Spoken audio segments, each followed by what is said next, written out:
دوستو، ادبستان کے پروگرام کتابیں بولتی ہیں کے سلسلے میں ایک نئی کتاب کے تعارف کے ساتھ آپ کا میزبان رضا صدیقی حاضر ہے۔ آداب۔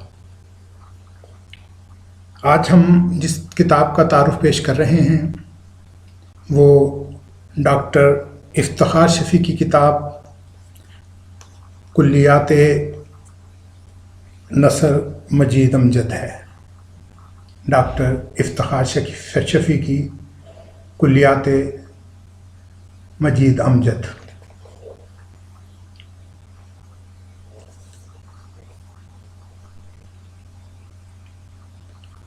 آداب۔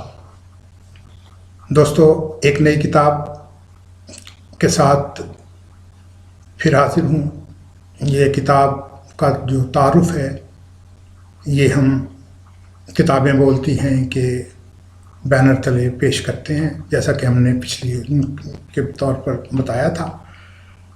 آج ہم ڈاکٹر افتخار شفیع کی کتاب کلیات نثر مجید امجد کا تعارف آپ کی خدمت میں پیش کر رہے ہیں۔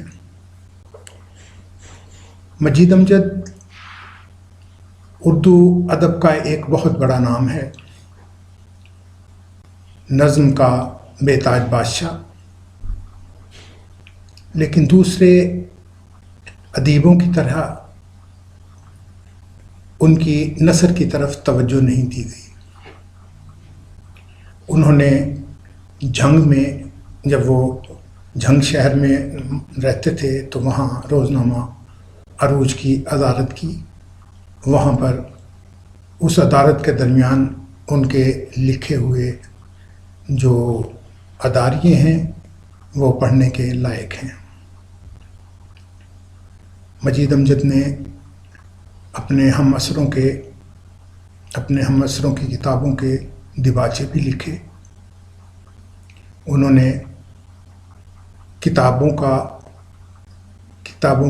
بچوں کے لیے تحریریں بھی ان کی خاصے کی چیز ہیں۔ ڈاکٹر افتخار شفیع نے یہ کتاب، جب مجید امجد صدی کا اعلان کیا گیا، 100 سالہ اس پہ جو ہے، تو بہت ساری کتابیں معرض وجود میں آئیں۔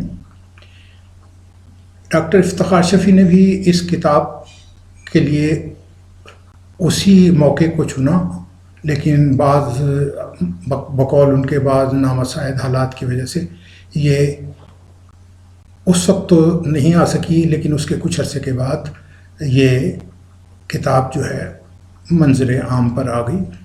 اس میں انہوں نے اس کو 9 حصوں میں تقسیم کیا ہے۔ ایک تو باب اول ہے نقد و نظر، جیسا کہ میں نے آپ کو بتایا کہ انہوں نے اس میں پہلا باب جو نقد و نظر ہے، اس میں مجید امجد کے تنقیدی مضامین شامل ہیں۔ اس میں زیادہ تر ہم عصروں کے شعری اور نثری مجموعوں کے دیباچے شامل ہیں۔ یہ احباب زیادہ تر منڈگمری یعنی موجودہ ساہیوال اور جھنگ سے تعلق رکھتے ہیں۔ دوسرے باب میں ادبی موضوعات پر لکھے گئے متفرق مضامین ہیں۔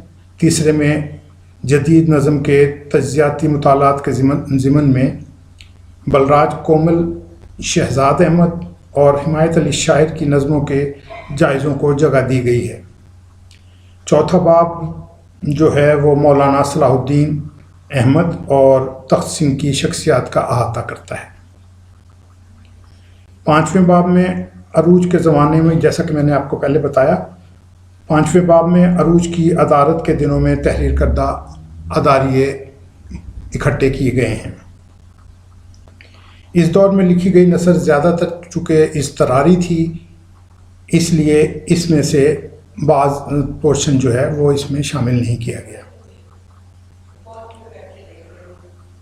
اس لیے اس کے علاوہ 6واں باب جو ہے وہ مجید امجد کی بچوں کے لیے لکھی گئی تحریروں پر مشتمل ہے۔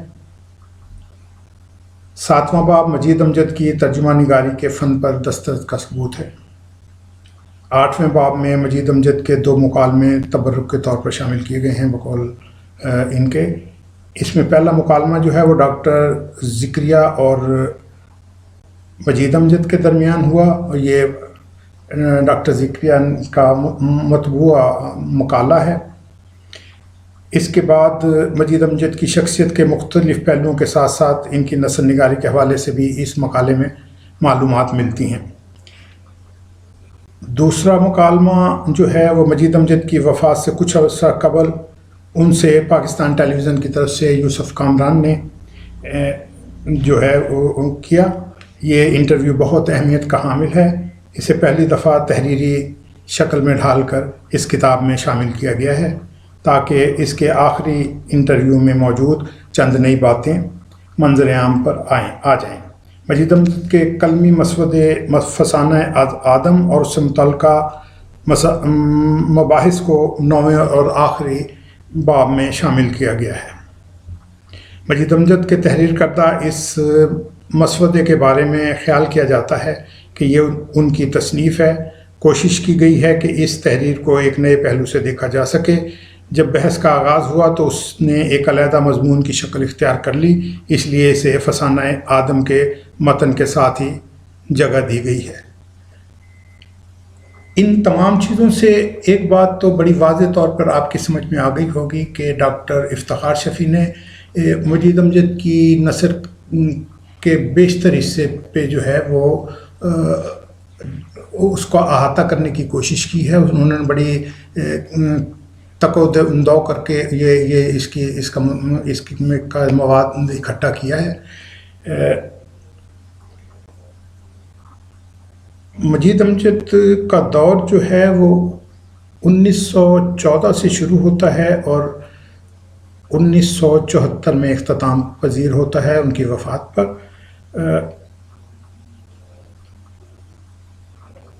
وہ ایک متحرک تخلیقی کردار ہونے کے ساتھ ساتھ ایک زرخیز تجزیاتی دماغ کے حامل بھی تھے۔ شاعری کی طرح ان کی نثر بھی زندگی کے حقیقی تجزیات سے معمور ہے۔ ان کے ہاں ایک خاص قسم کا تدریجی ارتقاء دکھائی دیتا ہے۔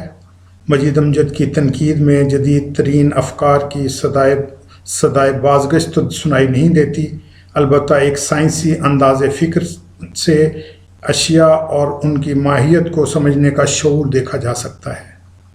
بعض اوقات ان کا انداز ایک تحقیق کار اور تاریخ نویس کا ہو جاتا ہے، لیکن اسلوب میں تخلیقی رنگ بہر طور ہر رنگ برقرار رہتا ہے۔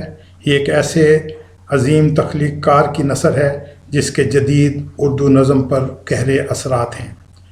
اس لحاظ سے اس کی نثر اس کے عہد اور اس کے معاصرین کے ادبی رجحانات کی عکاس ہے۔ اس سے خود اس کی مطالعاتی سمتوں کا ادراک بھی ہوتا ہے۔ کتاب کلیات نثر مجید امجد ڈاکٹر محمد افتخار شفیع کا مرتب کردہ یہ کتاب آپ بھی پڑھیے۔ اسے جیسا کہ میں نے آپ کو بتایا، اسے کتاب سرائے لاہور سے حاصل کیا جا سکتا ہے۔ اس تعارف کے ساتھ رضا صدیقی کو اجازت دیجیے۔ ایک نئی کتاب کے ساتھ ایک بار پھر حاصل ہوں گے۔ اللہ حافظ۔